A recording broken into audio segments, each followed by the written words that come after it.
Hello, good evening, and welcome to eMerge, our talk show program where we discuss issues that are relevant to our lives in various ways. The Bible says in the book of Isaiah, chapter 60, verse number 1, it says, "Arise and shine, for your light has come." When light comes, you must arise and you must shine. You must emerge out of darkness. You must emerge out of obscurity to the place where God has set and ordained for you. This evening, we are glad to be discussing a very important issue: your health and your wealth. How important is your health, and how does that affect your wealth? What is the value of your health? And with me this evening is Dr. Joseph Obeng, board certified internist and he's certified in medical weight loss, and he's a member of the American Academy of Anti-Aging Medicine. Dr. Obeng, please welcome. Thank you. Welcome to eMerge. How are Thank you. you doing? I'm all right. How about you? Pretty good. So, I'm doing well. How long have you been a doctor? I finished my medical school in 1999, Okay. and I did my specialty program at St. Barnabas Hospital in New York City Okay. from about 2001 to 2004. Beautiful. And after that, I moved to Texas, and I'm in private practice now. Okay. Beautiful. Beautiful. Wow, that's quite impressive.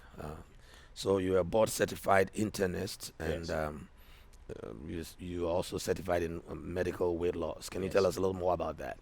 Yeah, so when it comes to weight loss medicines, there's two aspects of it. There's the surgical weight loss, where people do surgery, like Roux-en-Y's, anastomosis, and gastrectomies to lose weight. There's also the aspect where we use medications and try and direct people's lifestyle to help them lose weight, Okay. and that's what I do as well. Okay. All right. Beautiful. So today our subject is your health, Hmm. your wealth. Yes. Um, can you just tell us what wealth is? If you want to give us some definition, Definitions. and Yeah. we can There's take it various there's various definitions. The Merriam-Webster and the Oxford Dictionary give various definitions, but in short, wealth means an abundance of resources, assets, and money. Okay. That's what wealth is. Large amount of money. A large amount of money beyond what you need to be able to do other things for God and to be able to be to get philanthropy and also to be able to have more than you need, basically. And then health. Yeah. Health, as defined by the WHO, is a state of complete physical, mental, and emotional well-being, and not just the absence of disease or illness. Mhm. And so we usually see health on one side and disease on the other side. But there's a continuum between health and disease, and that's what I call well-being. Okay. So not necessarily the absence of Disease. disease. Yes. Okay. Okay. Because sometimes we usually look at a dichotomy where we are either ill or we are well, Okay. or we are healthy or we are ill. But there's a continuum between being healthy and being ill. Okay. And that continuum is called well-being. It's an active process where we strive towards getting closer to being well and being healthy and away from illness. It strikes a picture of dynamics. It's like it's Yes. you can move from one extreme to the other, and you can also be in the middle. You can also be in the In middle. the middle. Okay. Yes. So wellness and health. Yes. How do the two interrelate? To relate. So basically, when you are healthy, we consider you to be well. Okay. And then when you're sick, you're obviously sick. But then well-being will be trying to keep you closer to being healthy. So it's an active process. Okay. As you said, it's dynamic where you move, you kind of keep patients and people closer to being well on a healthier side rather than being sick. So what are the markers of health and well-being? Well-being. So basically, there's four markers. We look at the nutritional well-being, Okay. physical well-being, emotional well-being, and environmental well-being. Okay. Physical well-being, emotional Emotional. well-being, Environmental environmental, and nutritional. and nutritional. Yes. Four Four corners, markers. four pillars. Yes. Okay. All right. How is it relevant to Scripture? How is it relevant to, in what way does the Word of God, is it God's will for us to be healthy? In what way, you know, uh, do we have that expression in terms of Scripture? Scripture. Yeah, I would refer us to 3 John, Okay. 3 John 1 2, where John was writing Gaius, and he said, "Beloved, I wish above all things that you may prosper and be in good health, even as your soul prospereth." So we're looking at prosperity, well-being, and our soul prospering. So we're looking at prospering, being heavily minded, and being healthy at the same time. So we have that intersection right there. So that's one of the verses I would bring up. I like the way the Amplified puts it. Yes. The Amplified says that I pray that your body may keep well. He says, I pray that you may prosper in every way and that your body may keep well. Your body may keep well, even yes. as your soul prospers. Beautiful.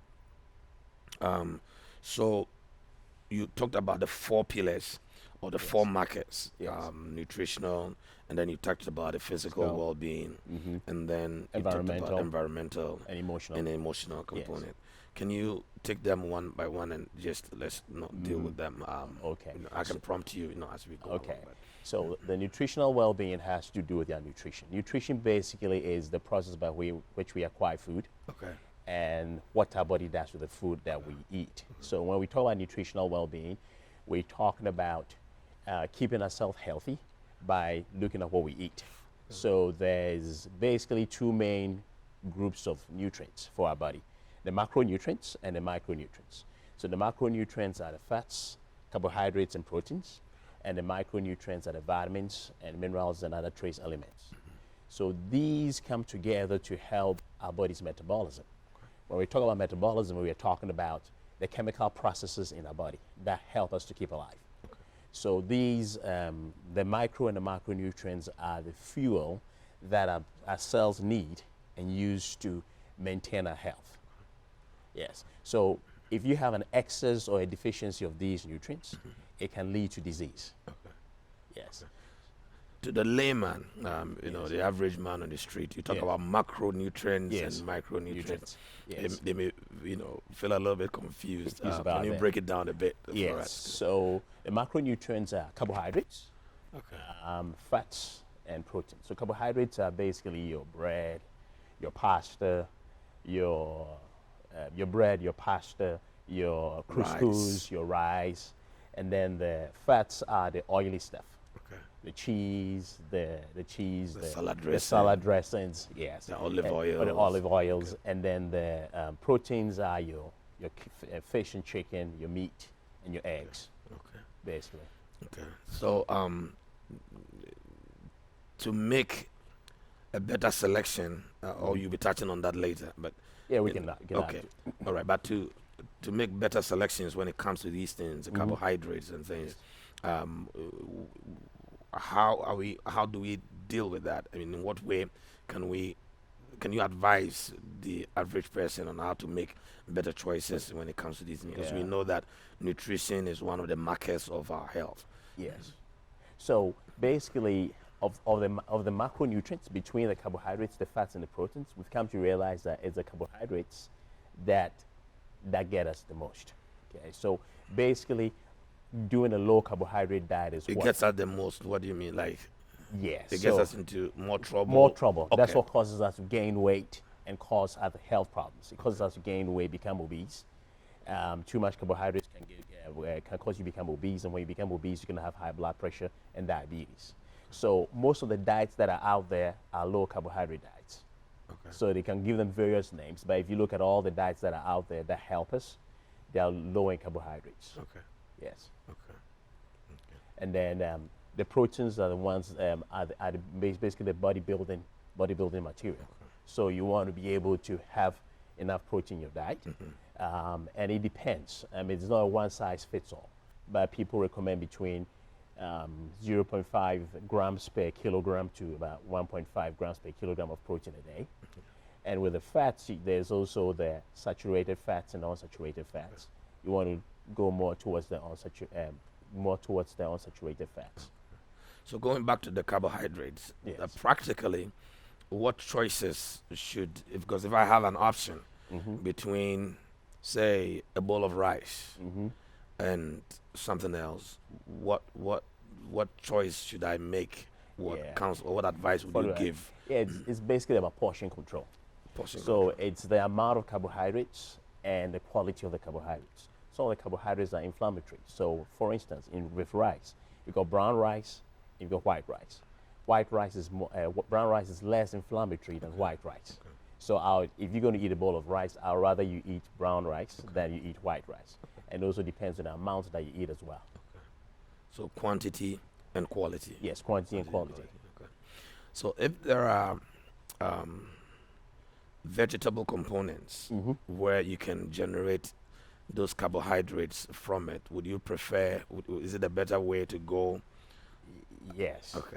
So you can do some non-starchy carbohydrates. Non-starchy carbohydrate. Okay. Non-starchy carbohydrates and with your rice, but the whole meal has to have all three components in there. In it. Okay. So you want your carbohydrates, you want your fats, and you want your proteins as well. Okay. And I would say 25-30% carbohydrates, Okay.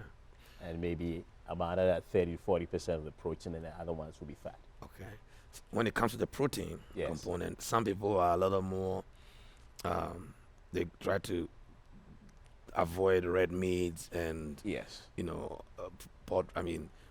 and go for poultry and things like that. Yes. So, what is your advice? What is your recommendation?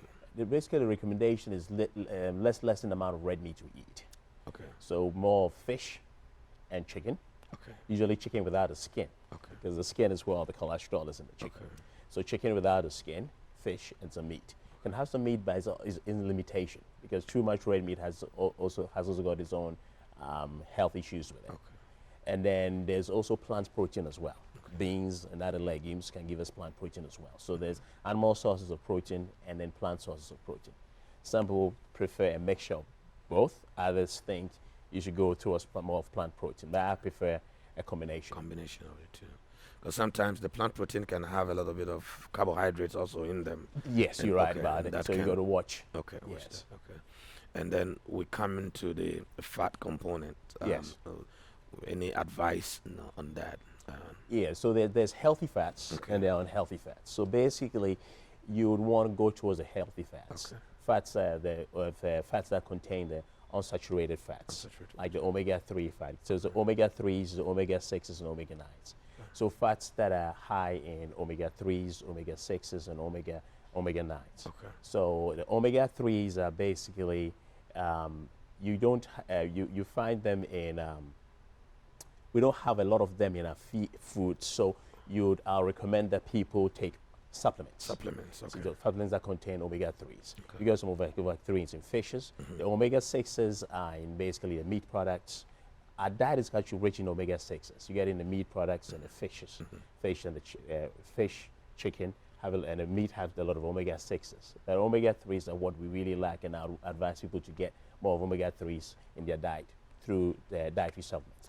The omega-3s can be got from fish as well, but then you have to know the right type of fish. And how much to consume. Like if you take the supplements, you can make up for what you don't get in the diet. Because some people dial back on the fish for their concerns with high mercury contents Yes. and things like that. Yes. So some fishes are high in mercury, like Alaskan salmon and some of the salmon. So you have to, when you buy the fish, you have to read the labels on them and look at how much mercury is in there. Okay. Yes. Okay. Okay. What about avocado? Because I understand that also has some form of omega-3. Yes, the avocados have omega-3s in Okay. there as well. And they actually have a lot of healthy fats in them, omega-3s. Okay. So then if people have food reactions, allergies, and things like that to these natural sources, your recommendation is that they go through the supplements. They go through the supplements. And you can also talk to your doctor and do a food allergy test. Okay. So when we talk about food allergies, it is not like you're having a typical allergic reaction, like you're having whelps on your body. But some people can have food allergies. It's more like food intolerances. So you can actually do a food allergy panel or food intolerance panel in a patient and see if they are intolerant to certain foods like gluten or milk or dairy All right. So the micronutrients, right? You talked about the micronutrients. All right. You just finished talking about the macronutrients, and Yes. so the micronutrients. What are these? Okay, so the micronutrients are the vitamins and the trace minerals. Okay. So the micronutrients will be your vitamins, basically your water soluble and your fat soluble vitamins. So the fat soluble vitamins are vitamins A, D, E, and K, and the water soluble vitamins are your vitamin Bs. So um, so the vitamins and the trace minerals. So trace minerals like selenium, molybdenum, zinc, and copper. These ones are all necessary for your metabolism as well. Okay. So we're saying that unfortunately in the soil in which we grow our food is depleted in these micronutrients. So that's why there's a big push for people to take vitamin supplements. Okay. It's because about 20, 30 years ago, your food that you ate contained a lot of these micronutrients. But now the soil is so depleted that we don't have people lack these micronutrients. So we would advise people to take vitamin supplements, good quality vitamin supplements, to be able to have these micronutrients that are also involved in our metabolism. So would you recommend any high quality or maybe endorsement? All right. Yes, So let's stay away from it. Okay. All right. So because I was going to ask you, you mentioned these names of the microvitamins and micronutrients and all that. I mean, to the average person, if I pick a food and I'm going to eat the food, I mean, where am I locating these vitamins? Of course, you mentioned that they're depleted. They're depleted in the Okay. soil. Yes. So they have to take vitamin supplements. Okay. But so there'll be no specific food item that may be rich in one of them. Yes, I mean the thing is that there are specific foods that are rich in these Vitamin D. The vitamin D. So vitamin D basically comes from the sunlight. The sun. Okay. But sometimes, like for instance, in Texas, we stay indoors most of the time because the sun is too hot. Right. We drive with tinted windows, and if you're of darker complexion, you're unable to make enough vitamin D from under your skin. Because normally what happens is when the sun hits your skin, you make vitamin D. There's precursors for vitamin D under our skin. Okay. So when the sun hits our skin, your body converts the precursors of vitamin D into pre-vitamin D, simply put. Okay. And then this goes to your kidneys and your liver to convert it to active vitamin D. Okay. So if you're not exposed to the sun, or you have darker complexion, because the darker complexion protects you from the sun, because you have a lot more melanin. Okay. However, it prevents you from absorbing a lot of the UV light that you need to convert your vitamin D precursors from under your skin. Okay. So we've noticed a lot of vitamin D deficiency in our patients. And we need vitamin D has a lot of actions, immunomodulatory actions and all that. So we'll encourage people to check their vitamin D levels and then replace it as necessary. If they don't know what their vitamin D levels are, they can take about 500 to 1,000 units a day. Okay. And in this day of coronavirus infections, vitamin D helps modulate your immune system. And there's also data to suggest that people who do not do well with the virus have lower vitamin D levels. Okay. So to help pep up your immunity, I'll encourage people to take some vitamin D supplementation. The right way to do is to have your levels checked by a doctor and get adequate supplementation. But if you haven't had it checked, 500 to 1,000 units a day of vitamin D be helpful. can be helpful. Okay.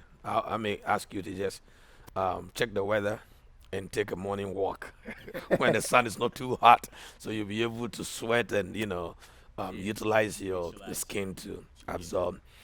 Very interesting, very interesting. I mean, the way you're bringing in this coronavirus and everything. So some of these little things that we do can go a long way to boost our immunity to help prevent the. Vitamin C as well. Vitamin C also helps your immunity. Okay. Okay, it's got antioxidant activities, and so we call the cats and the dogs. Using the vitamin C and vitamin D can help the average person build up their immunity to help them fight against viral infections, bacterial infections, and other infections as well. All right. The cats and the dogs keeping the mouse and the thieves out of the house. Yes. The mouse is the coronavirus. The thieves are other pathogenic organisms that might come. that may help the cats and the dogs to keep them out. Wow, very interesting. Very interesting. Great. So as we talk about this nutritional component, I think we can touch on obesity Yes. and how nutrition affects that. Affects obesity. Yeah. Okay. So basically, to define obesity, we've been using what we call the body mass index, Okay. which is a ratio of your weight to your height. It's where we use values like it's more of like used for epidemiological studies. There are better ways of defining obesity now, but for the purposes of using your body mass index, which is a weight over height ratio, you basically looking at values of greater than 30 being obese, and 25 your BMI, your body mass index between 25 and 30, you're called overweight. Between about 19 and 25, you called you have good weight, and below 19, you called underweight. So below 19 underweight, about 19 to about 24.9, your weight is okay. Between 25 and 30, you're obese. You are overweight, and above 30, you're obese. If you want to go use a more scientific and a better way, is to do what we call a body composition analysis, where we look at percentage body fat, because everyone is made up of water, muscle, fat, and bone.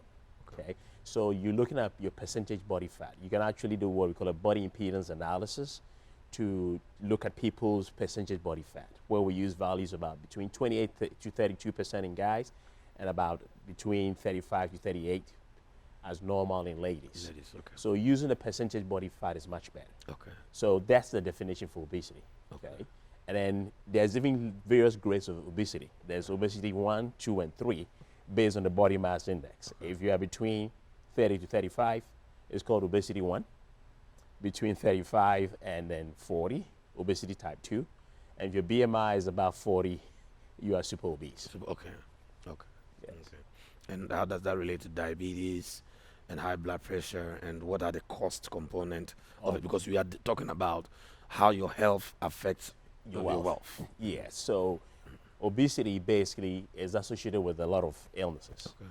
Diabetes is one of them. High blood pressure is one of them. Other things that obesity can cause is heart disease, coronary artery disease, where you have blockages in your heart. Obesity is also associated with certain cancers, especially abdominal obesity. Cancer? Yes, certain cancers. Certain GYN cancers, and in ladies have been associated with obesity.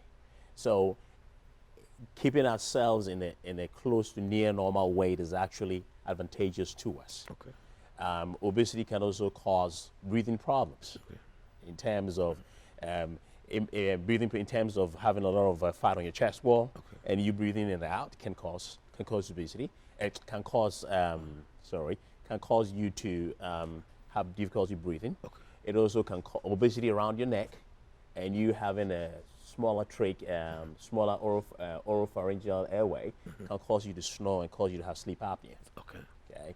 So when it comes to the health and the wealth, which can affect your productivity. Because definitely. So, and then imagine your skeleton. You having one. God gave you this skeleton. You can put 100 pounds on it, 200 pounds on it, or 300 pounds on it. Imagine what 300 pounds would do to your axial and appendicular skeleton. It's going to cause more arthritis. So all these illnesses can affect your productivity. If you are short of breath and you can't breathe very well at night, and you have sleep apnea, you wake up tired. You are increasingly sleepy during the day, and then your productivity goes down. If you're self-employed, you can't do what you're supposed to do. And if you're employed in an office, your boss might not like you because your productivity is down. On the average, people who have diabetes and high blood pressure spend more money. So if you're diabetic, you're buying test strips, glucometer, your test strips, your medications. People with diabetes end up spending about $15,000 a year more. $15,000 a year? Yes, more on their health, on average, depending on their copay and the insurance they have. Patients with high blood pressure might spend close to about $2,500 a year more on their health. I don't know the figures with respect to sleep apnea, but it definitely affects your productivity. So it affects, once your productivity gets affected, your ability to generate income also goes down. And then apart from the other comorbidities that you can have from diabetes, when your sugar is too high, they feel sluggish. If the sugar is too low, they pass out. The stress of not knowing where your sugar levels is. But then with good guidance, people can take care of their diabetes. Once you get a hold of your sugar control in diabetes, your what do you call it? Your comorbidities and your lifespan is close to somebody without diabetes. Okay. And this has been studied in England with what we call the DCCT trial, where diabetics who had real good control had their life expectancy was close to people without diabetes. So diabetes is not a death sentence. Okay. High blood pressure can also cause headaches. Okay. And if you have a headaches, strokes, heart attacks, the increased blood pressure in your arteries can also cause you to have what we call atherosclerosis, which can cause blockages in the brain to get strokes. If it happens in your heart, you're having a heart attack. You can have retinopathy from high blood pressure. You can also have kidney disease from high blood pressure. So all these things can slow you down. Heart failure, yes, you're right. Congestive heart failure. Congestive heart failure as well. So all these things can cause you to not achieve your full potential because it draws you back. Time spent in the doctor's office, time spent in the pharmacy, the headaches with that and all that will prevent you from being able to generate income. Okay. So the heart failure thing, it's a little bit scary. Scary. Yes. You know? Yes. Some people don't even know what it is. When they say heart failure, they don't know what it is. Can you explain it to the layman? Okay. You know, in layman's terms. Yeah. So when we use the word failure in medicine, we mean that the organ system is not doing what it's supposed to do. Okay. That means it's failing in its function. Okay. So if you say heart failure, it means the heart is failing in its function. Okay. And what's the function of the heart? The function of the heart is to be able to, it's the main pump that pumps blood throughout to our keep system. you alive. To keep us alive, okay? So if your heart is failing, it means it's failing in its ability to pump the blood out. Okay. But there's various causes of heart failure. So think of your heart as a muscle, okay? But much as it's a muscle, it also has to have electrical activity to pump. And it also, the heart itself has its own blood supply. Okay. So it's like a fuel tanker, okay, that also has hoses from the fuel tank into the engine to give itself. So whilst the heart is pumping the blood out, the heart also had its own blood supply from the blood that is pumping out. Okay. So heart failure can occur if there's a problem with the heart muscle, if there's a problem with the blood supply of the heart, or if there's a problem with the electrical activity. Okay. All these things can cause heart failure. And obviously, if there's no problems with the heart valves, because you got valves in your heart that pump the blood in a particular way. So all these things can cause heart failure. Okay. If there's a defect in the valves, the muscle, the blood supply. Those can be classified as organic kind of. But then the physical component, because we are dealing with nutrition and obesity and high blood pressure, that's where I want you to relate to. Okay. Because the heart is pumping blood against pressure. That's it. Okay. So so for high blood pressure, imagine, so for guys, right, we go to the gym and then we lift weights and our muscles get thick. So if your pressure in your circulation is high, your heart has to pump against a higher pressure. Okay. Okay. So you've got a left side of your heart and a right side of your heart. Your left side of the right side of your heart gets blood from the rest of the body, and then it pumps it to your lungs. Your lungs bring the blood back to the left side of your heart, and the left side of your heart pumps it out to the rest of your body. To the rest of your body. So as the left side of the heart is pumping, if the blood pressure is high, the muscle becomes thicker. Okay. If the muscles become thicker, it becomes a less efficient pump. Okay. Because to pump, it has to be able to pump out and relax.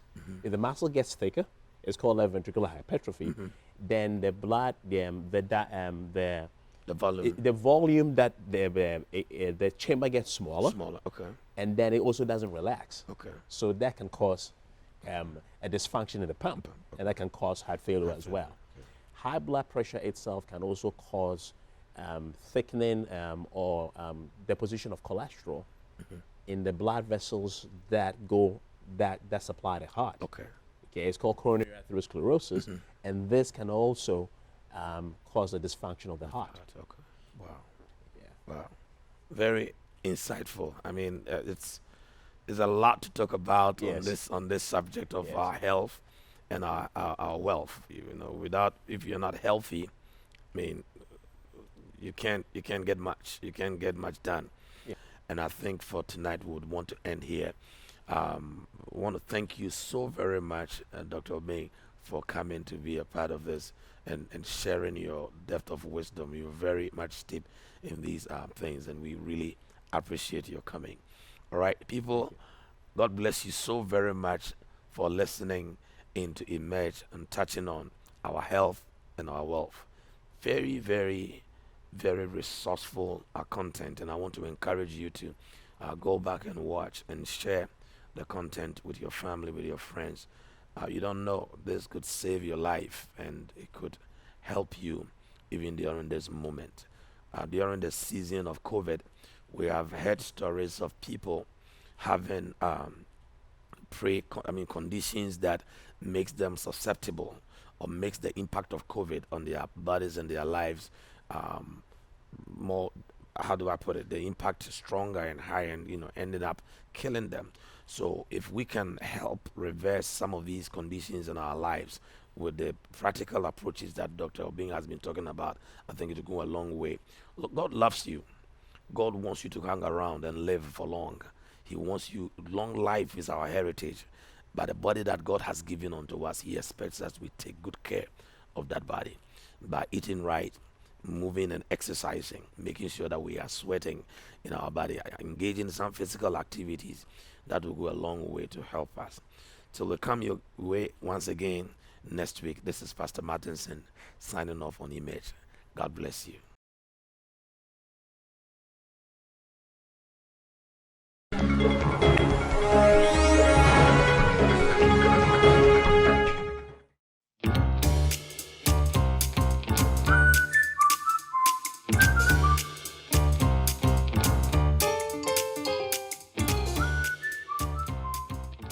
Hello, good evening, and welcome to eMerge, our talk show program where we discuss issues that are relevant to our lives in various ways.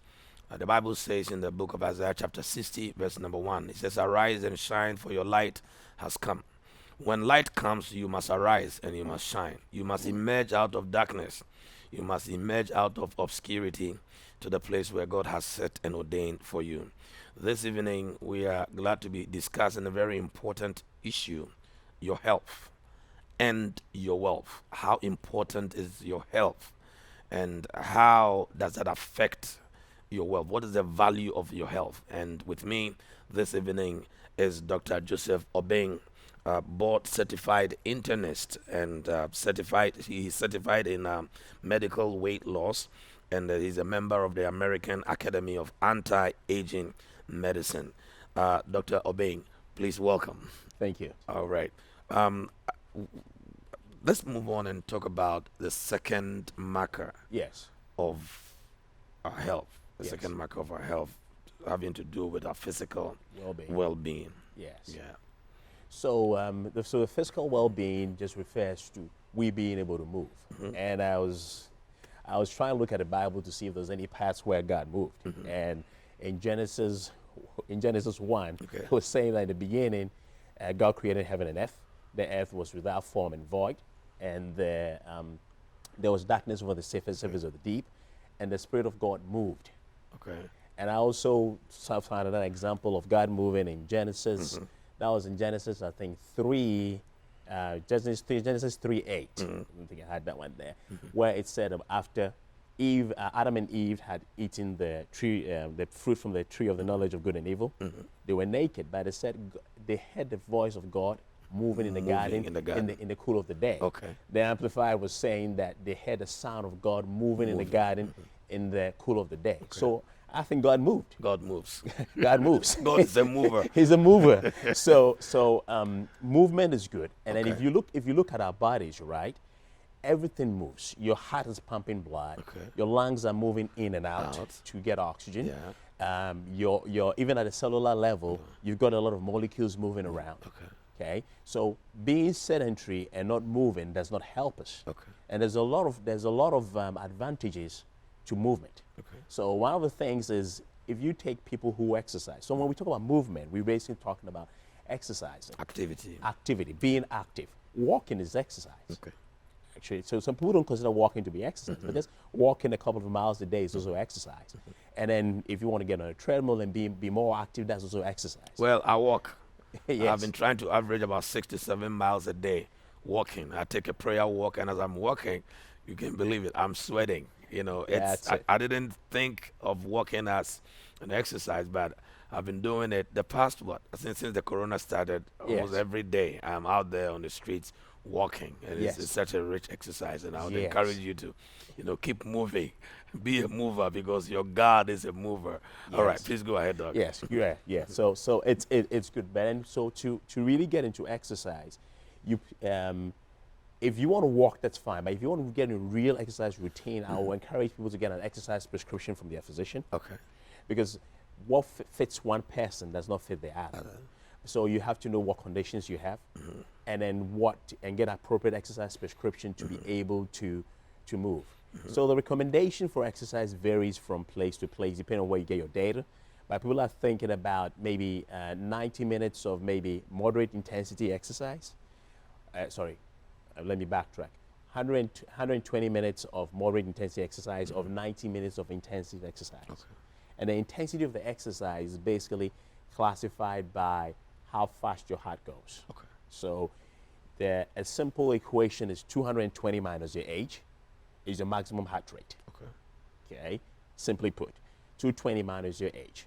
So if you're able to attain about 60% to 70% of your maximum heart rate, that's moderate intensity exercise. High intensity exercise will be about 80% of your maximum heart rate for age. So let's do the calculation. 220 minus your age. So Your if age. you're 50, you take 220 50 out of it. 220, Okay. that would be about 170. 70, So that's your maximum heart rate which for is your 100%. age. Yes. Okay.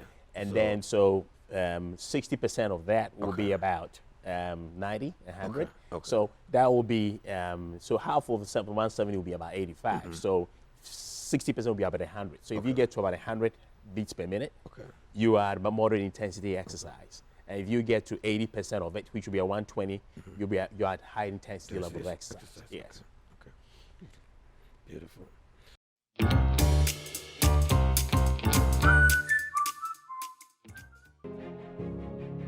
The Bible is saying that though you are a master of all, if you remain a child, you are not going to be different from a slave. A slave is an individual that is being controlled. A slave doesn't have their own will. They don't will to be able to do things. They are under the control of circumstances. And there are many that have fallen victims to various systems of control. Christians that are supposed to be on top, Christians that are supposed to be exercising kratos, dominion power, dominion might, are being dominated. In the book of Ecclesiastes it said, "For I have seen an error, an abomination under the sun, that kings are walking as servants, and the servants are rather riding on what? On horses." The solution is in this scripture. An heir, as long as he remains a child, does not differ at all. At all. There's no way that heir is going to differ. There's no dimension, there's no attribute in measurement that you can say that the heir is different from that of a slave. Although he is a master of all. Look at verse 2. Key here. Key. But is under guardians and stewards until the time appointed by the father. Stop right there. He said he's under tutors, under instructors, he's under governors until the time appointed of the father. So there is a time appointed for you to stay in this discipleship, to be trained, to be equipped, to release and to unleash that power to manifest on the inside of you. First John chapter 2 verse 2, it says that as newborn babes desire the pure milk of the word, that you may grow thereby. If you don't grow as a child of God, you will be dominated. Many have dodged this concept of disciples. They will leap from church to church. They refuse to stay under proper instructions, proper teaching to enable them to grow, to come to that place where God has ordained them for them to be.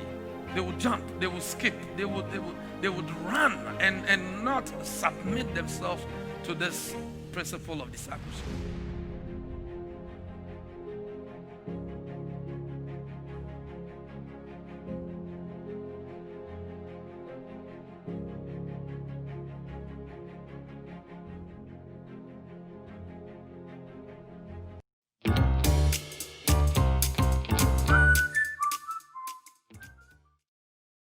what are the benefits? Some of the benefits of Exercise. talk about inflammation, global reduction, and all those things, right? Yeah. So we can let's start from our brain. Okay. So exercise helps reduce stress. Okay. It also helps with anxiety and depression. As exercise has been shown to decrease the levels of anxiety and depression in us. So there's what we call the happy hormone that's called serotonin. When you exercise, you make more serotonin, and that elevates your mood as well. Okay. So that's there. Exercise also decreases inflammation in our joints. It also helps our joints get more toned up, our muscle gets toned up, and you also can have stability and gait. Because sometimes as we grow older, we become unstable. You hear of people falling and breaking hips and all that. If they exercise, they are able to maintain their stability. Exercise, once you exercise, your heart also beats. And as your heart's beating, you exercise your heart, it improves your cardiovascular performance. Okay. It also helps your bring blood pressure down Okay. over time. So exercise has been shown to Relaxes your blood vessels. That's Okay. it. It brings the blood pressure down. Okay. So the emotional component, relaxing your blood pressure, decreasing global inflammation, Okay. also helps. Exercise has also been shown to help our hormones. Exercise helps us produce what we call endorphins. Endorphins help pain. Okay. Reduce pain. They reduce pain and they also make us happy. Okay. Yeah, so that's another advantage of exercise. And then in the overall scheme of things, it also helps your immunity. Okay. Yes, as exercise helps our Boost immunity your as well. immunity. Okay. Yes. You talked about it improving our cardiovascular function. Yes. I think one of the major functions of cardiovascular systems is to supply blood and nutrients to the various cells. What I have observed Yes. is that when I become active, when I'm walking, when I go to the gym, exercising here and there, my brain improves in terms of it's like I become less sluggish in my Yes. thinking. My Yes. memory is, because what is that? What is The- what is it's- happening what's there? happening. So they did a study on some rats. Okay. There's something called brain-derived neurotrophic factor, Okay. BDNF, and the levels are increased when people exercise. Okay. So they think there's a connection there as well. So, and as you exercise, you have more blood going to your brain. Okay. The more blood that goes to a tissue, the more oxygenation goes to a tissue as well. You produce more hormones that help the brain function. Okay. So that could explain why you're more sharp with exercise. Okay. So more oxygen delivered to your cells and your okay. Yeah. How does that also relate to insulin management? Sometimes some people's body cells are not able to appropriately respond, to glucose, to sugar in their blood, Yes. and all that. How does exercise help? with Yeah, so there's something called insulin resistance. that? Insulin resistance. Okay. Yes. So it means, so simply put, your body's resistant to insulin. So normally when we eat a carbohydrate diet, our body produces insulin. Okay. Now, when you have insulin resistance, your body needs more insulin to bring a set amount of carbohydrate down. Okay. Just say for discussion's sake, you consume 100 grams of glucose, and your body needs 10 units of insulin to process the carbohydrates. When you have insulin resistance, when you eat 100 grams of glucose or sugar, your body might need 15 to 20 to process the same amount of sugar. So it means that your body is resistant to the insulin. That's what we mean. So you need more insulin to bring the sugar down. Okay. And that can lead to diabetes. Okay. So when you exercise, your body becomes more sensitive to the insulin. Okay. So it improves your insulin sensitivity. So that means your body cells are more sensitive to the insulin. So instead of needing 20, they might end up needing 15, and as you keep exercising, they need less. It's also related to the fact that when you exercise, the fat content of your body also goes down. The obesity hormones. Yes, so the obesity hormones are improved, and then as your fat goes down, you also become less insulin resistant. Okay. Yeah, so people who are obese have more insulin resistance Insulin resistance. because the fat makes you insulin resistant. Okay. So exercise will bring the fat down, and exercise by itself would also improve the insulin resistance. So when people are diabetic, it's like insulin is circulating in their system, and then sugar is also circulating in their system.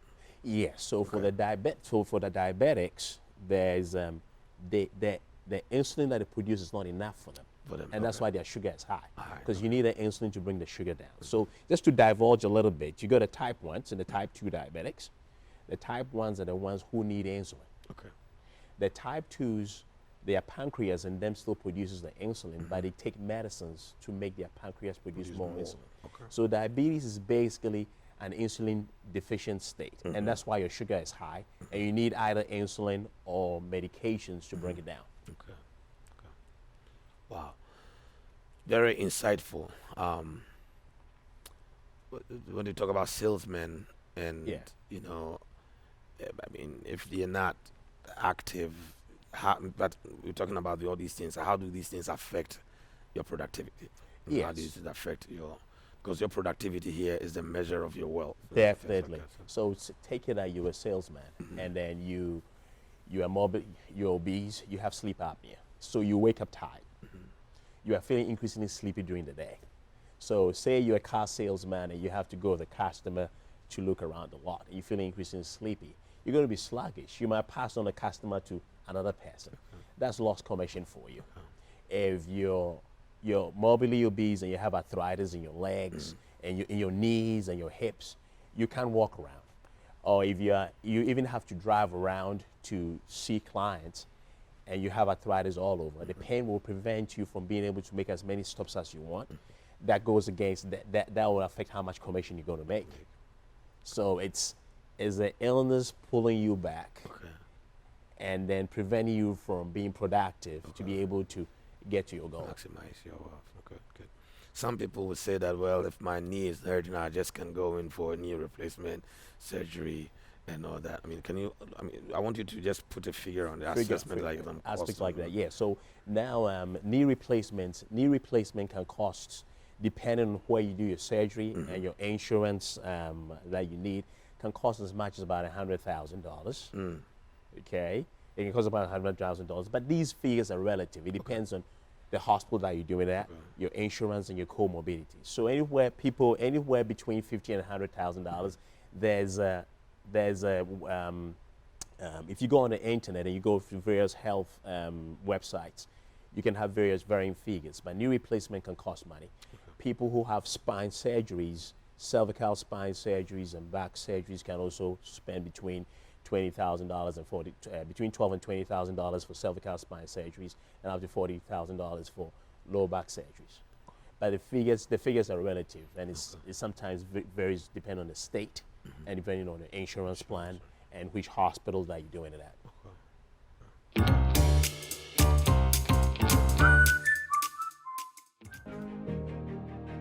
When it comes to transformation, the transformative work that needs to take place, it takes place when it comes to manifestation and releasing of power. It takes place in the renewing of our mind. When we renew our mind, let's look at Romans 12 verse 1. Therefore, I beseech you, brethren, by the mercies of God, that you present your bodies as a living sacrifice, holy and acceptable unto God, which is your reasonable service. He's saying, I beseech you to present yourself as sacrifice. It takes sacrifice to be discipled. God will be an unjust God. If someone spends time reading scriptures and meditating upon the scriptures, and then God comes and we see the manifestation, the same manifestation of God's grace in the individual who has read scriptures in the same way as the individual who has not read scripture, what then is the price of hard work?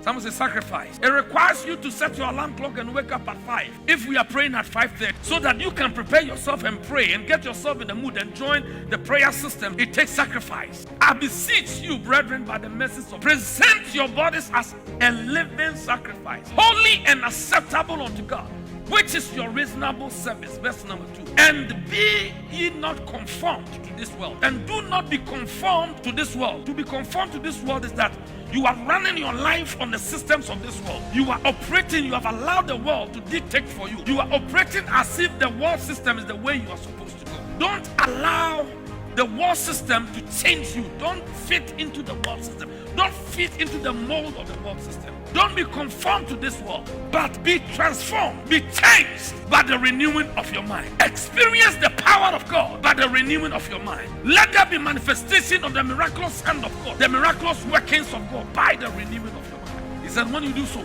you may prove that indeed you are a lion.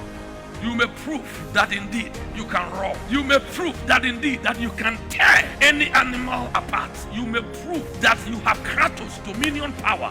You may prove something. There's something that you need to prove. You may prove what is that good, number one. What is that acceptable, number two. What is that perfect will of God. These are gradations or graduation. The good will of God, the acceptable will of God, and the perfect will. This is the love of God perfected in us, that we may have boldness in the day of judgment. As He is, so are we. So we may prove what is the perfect will of God.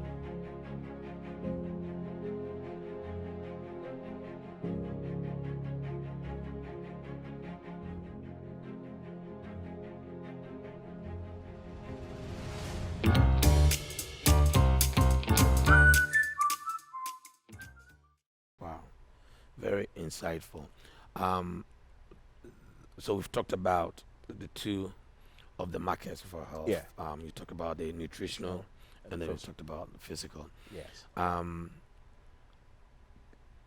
Can you marry the two in terms of balancing the two? Because sometimes some people would say that I'm going to be just dieting and use my nutrition to lose weight, and somebody saying, okay, I'm going to just exercise and lose weight. But I think that if we can put the two together, we can maximize our results. Definitely. Okay. So it's you want to do both, because then is it's threefold. To possibly lose weight is threefold. Mm-hmm. It's what goes into you.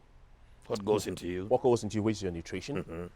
The calories you burn, The calories you burn. which Okay. is the exercise. Exercise. But the middle part is what we forget most of the time: your metabolism. Your metabolism. Okay. How effective are you metabolizing? How effective are the chemical reactions in you to be able to expend the energy? Okay. So we usually focus on what goes in, which is our nutrition, then the energy expenditure. But in the middle part is what people forget. Okay. So how to make our body function at an optimal level. So you actually need both. You can, if you want to diet, that's fine, but make dieting a lifestyle, not just an eating habit. If you make dieting a lifestyle, you are able to eat healthier for a long time. But if you make dieting like 9-day wonder or a 1-month wonder, you're going to go back to your old ways. Okay. So you need a renewal of mind with respect Okay. to that, where you want to make dieting a lifestyle Okay. and then also exercise. So it kind of comes together. And then also do things to improve your metabolism, which we can go to later. Okay. The Bible says that we should renew our mind. We should not be conformed to the systems of this world, but we That's should it. have a mind renewal. Yes. When I started the walk, it was this determination in me that I'm not going to quit. Yes. I had a goal. This is what I want to do, and this is the weight I want to maintain. And Yeah. on a consistent. There are times that you feel discouraged. You feel like you don't want to go, but because of that determination, Yes. you're able to hit it and basically keep going. Now there are those who would also say that their biology, their anatomy, their physiology, Yeah. and their genetics is different. Even when they drink water, they are gaining weight. Yes. and Yeah. and some of them have resigned to their fate that this is what it's going to be, and there's nothing I can do about it. What would you want to say to them? Yeah, so like you said, I mean, not everybody's different. So those people, it possibly could be due to a couple of factors. Okay. It could possibly be due to the way their body handles the food. Okay. Okay, so they've done studies in which they realize that our gut microbes. Okay. So in our gut, from a small bowel to a large bowel, we have microbes that live there. Animals. Yes. So animals are living in us. Yes, small, tiny animals, if you call it here. So we call microbes. it Okay. microbes, yes. All right. So the gut microbes are there, and these gut microbes We are just beginning to find out what they actually do. Okay. They have a big impact in terms of influencing our weight. Okay. So we're not talking about a gut-brain connection. These gut microbes can even affect the way you feel. They can affect the way you absorb nutrients from your diet. So people, when you take a person and the person says, I eat a little bit and I gain weight, you want to check their metabolism. You want to check their thyroid function, check their adrenals, see how well they are processing food, okay? And also look at the health of their gut microbes. Some people also have what we call a leaky gut, which is a whole different topic, which can cause them to gain weight. So you would want to talk to a doctor and have the doctor examine you and look at which parts of your system are causing you to not be able to lose weight. Okay. Okay. Yes. Okay. So your metabolism is important. Now, what about the time of exercise? So when I exercise in the morning, some say I would want to exercise in the evening. Some would say I would want to exercise in the afternoon. Do these times have any impact upon the outcome that we are able to generate? It generates. And then also times of eating. Yes. And if you can talk about fasting, Yes. because we want to combine the spiritual component to it, the benefits of all that, right? Yes. So when it comes to exercise, we all live such different lifestyles. Okay. So the main thing is having a goal of the number of minutes you want to spend and the intensity. Okay. Okay. So if you're somebody who leaves home in the morning and comes back in the evening, I'd rather you exercise in the morning before you get into the shower. Okay. Do something. If it's 10 minutes a day, that's fine. That's all you can do. You can also get an exercise app. You can have a treadmill. You can walk around your neighborhood. Do something, take a shower, and then go to work. Because when you come back from work, you're tired and it's difficult to exercise.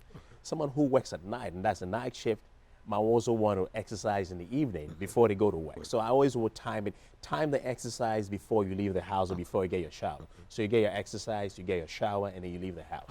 That way it becomes part of your lifestyle. Yeah, so I wouldn't place it at a particular time of the day, but you have to use the time of the day that suits you the most. Yes. And then, so that's the time of the exercise. Then you also have to look at the intensity of the exercise, about how much you're going to do as well.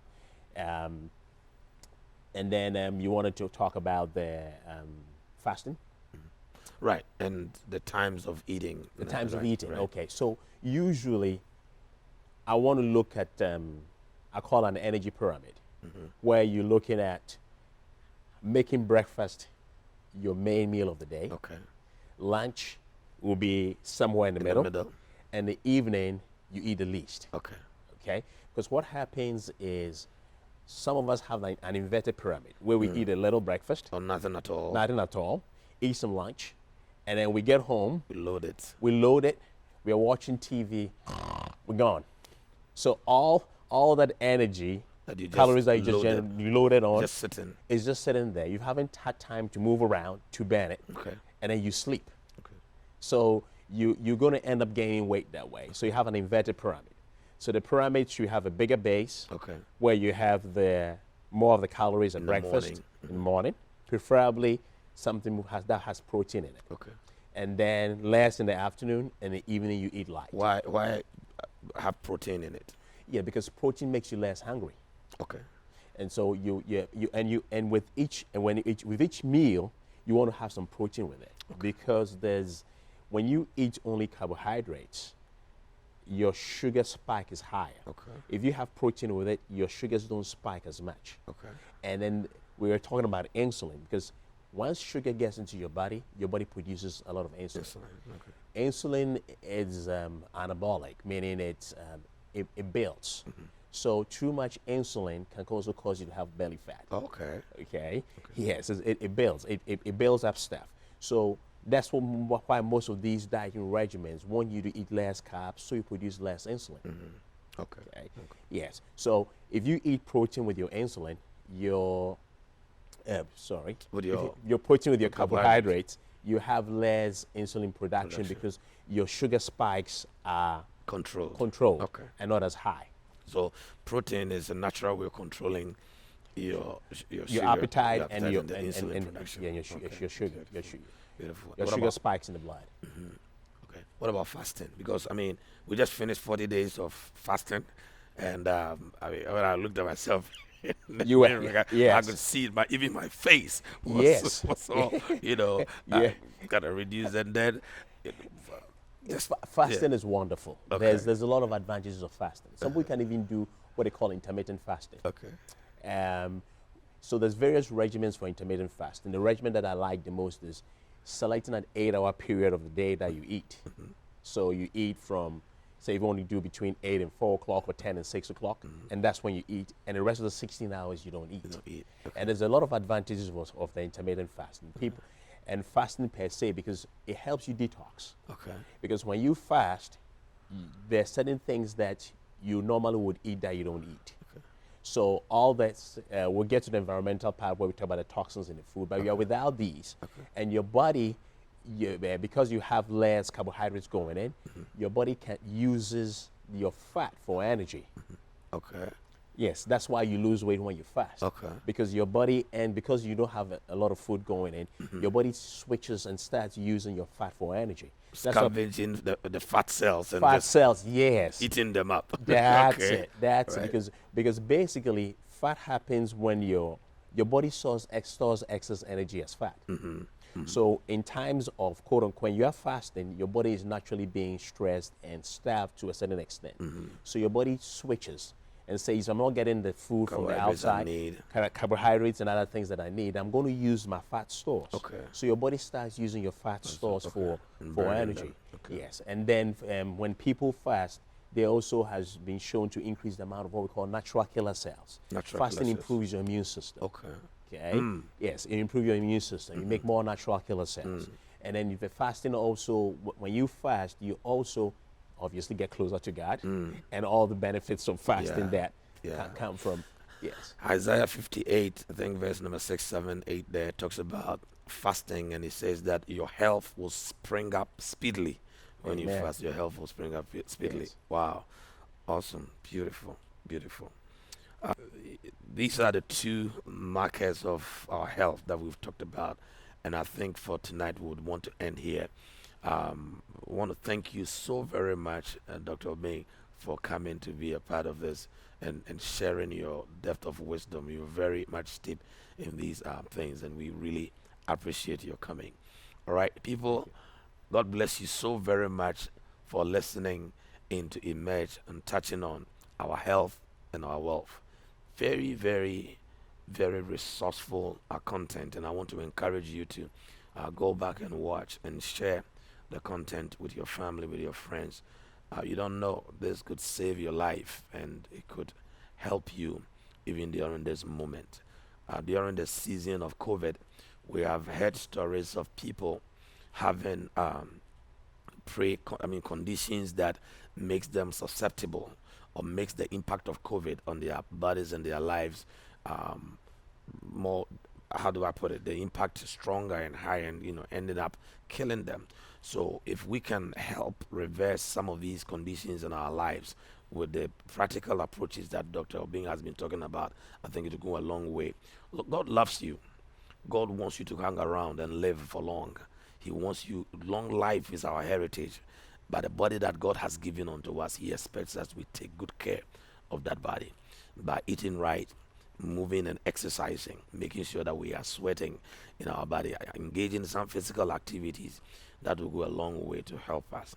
Till we come your way once again next week, this is Pastor Martinson signing off on eMerge. God bless you.